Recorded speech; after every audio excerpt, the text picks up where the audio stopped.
Прва голема обнова на Свети Апостол Павле по 60 години. По легализацијата на аеродромот во Охрид, наредната недела следува негова реконструкција. Ова го најави вице-премиерот и министер за транспорт Александар Николовски. Тој рече дека токму легализацијата на аеродромот била пречка да се почнат големи градежни зафати. Планот е да се изгради нова административна зграда, нов канцелариски простор, помошни простори, простор за обезбедување, како и целосна реконструкција и адаптација на постојната терминална зграда на површина од 2000 метри квадратни на двете нивоа. Реконструкцијата ќе биде прва од овој тип од неговото градење. Доскоро беше нелегален објект. Го имавме пред нас, но на хартија го немаше. Успеавме да го легализираме, што е срамно за држава, еден од двата аеродроми да го немаш на хартија. Тоа беше тежок процес затоа што треба да впишете цел аеродром и цела инфраструктура, но тоа е завршено и следно е реконструкцијата што ќе донесе повеќе летови и патници и очекувам туристичкиот дел да се насочи таму, а бизнис делот да доаѓа во Скопје. Интензивно се работи на изградба на автопатот Кича во Охрид. Новиот краен рок за финиш на градежните активности е крајот на мај 2027 година. Николовски нагласи дека со анекс на договорот со кинески Синохидро ќе се предвидат дополнителни 186 милиони евра за реализација.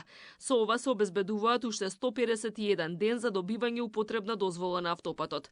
Владата има големи амбиции за инфраструктурно поврзување со соседите.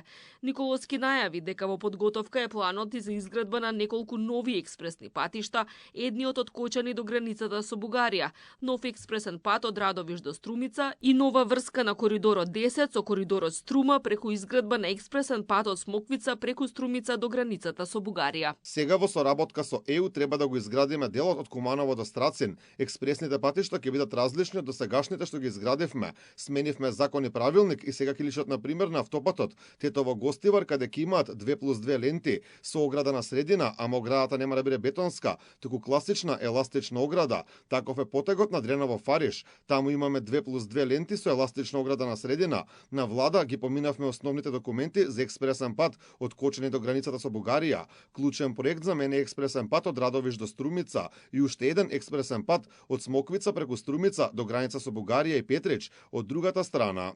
Откако неодамна беа најавени нови летови од Скопје до италијанските острови Сицилија и Сардинија, сега Николовски очекува за брзо да има нова врска и со Саудиска Арабија. Во следните месеци и половина ќе се преговара за лет од Скопје до дестинација во оваа земја. Владата од стартот на мандатот досега воведе 23 нови летови од аеродромите во Скопје и Охрид.